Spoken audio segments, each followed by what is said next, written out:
Techland finally did it. The Frightening Part 1 was widely recognized as being a little bit of a disappointment, but on November 2nd, they released their third community update, which surprised pretty much everyone. Firstly, I think we can all agree how good this Halloween event really is. The map design is really cool, and they have little jump scares in certain areas. And the first time I encountered one, it actually did scare me. Featured in the Slashing Pumpkin Tiles event, we have pumpkin heads on volatiles as well as volatile tyrants. So for those of you that were disappointed we didn't get that in the Frightening Part 1, we now have it. According to the Outpost, All Hallows Eve is back. Get ready to hunt pumpkin tiles, banshee witches, and other new unworldly nightmares during the Halloween event.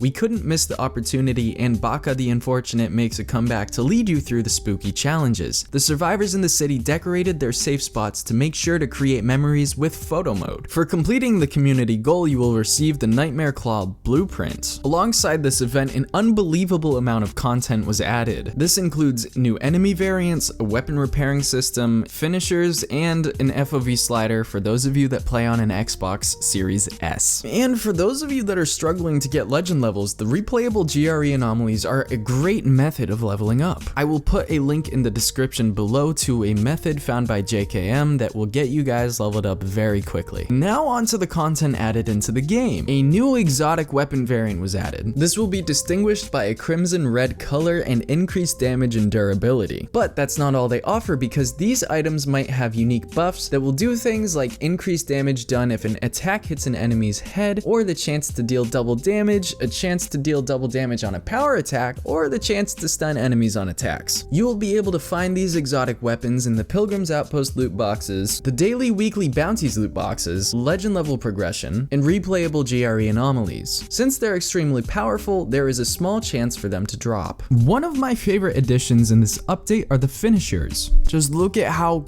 it's just perfect. That is, if you can even figure out how to do it. Since they don't tell you how to initiate these executions, I made a video on how you do that. But since you're here, the current finisher system revolves around the enemy's stamina bar. So even if you stun an enemy and they're bent over and they're huffing and puffing, you still can't execute them. This system is actually pretty flawed, because in the end game, you're so powerful that you kill the enemy so quickly and you can't even get the chance to execute. So my best advice is, if you have a low damage weapon and you want to see these, do some heavy attacks on them, get their stamina low, and you will be prompted to press a button and then a finisher will commence. More graphical options were added to the settings as well. If you've found yourself getting blinded by this game as much as I have, you will appreciate this immensely. This includes a bloom switch, light streak switch, and a lens flare switch. As soon as I saw these, I disabled each one. To top off this update, one of the things that bogged the game down so much, in my opinion, were some of these animations. For example, the stealth takedowns when you stab them from behind, it has an awkward pause at the start and it just takes so long. I discovered that in this update, they swapped that out for a much faster, more efficient animation. Hey, these little details add up. The third community update drastically improves Dying Light 2. I am sure the developers over at Techland are very pleased with their work. However, it is worth noting, to clear up any confusion, this update did not add firearms and it did not add any of the co-op missions like the VNC Tower raids. New enemy variants were added into the game as well. The most notable are the electric and the armored zombies. These guys switch up the gameplay flow from just even any regular encounter. You'll notice that if you're using one-handed weapons against the armored zombies, your weapon will bounce off constantly, forcing you to switch to something more powerful. I think this is a really cool addition, and it makes these zombies more varied. Not only did they add functionally different zombies, they added different looking ones to add some variety to the zombie pool. Unfortunately though, viral leaps are still broken and they will always hit an invisible wall if they leap at you and they miss. A positive addition to the virals though is they added some human characteristics to them, like from the original game. This means that when they're on the brink of death, they might plead for help. You'll hear them whimpering and you'll see them backing away. Little details like this add so much personality to the game, and it makes it feel that much more eerie. Some highlights in this update were the inclusion of a new weapon type, being knives,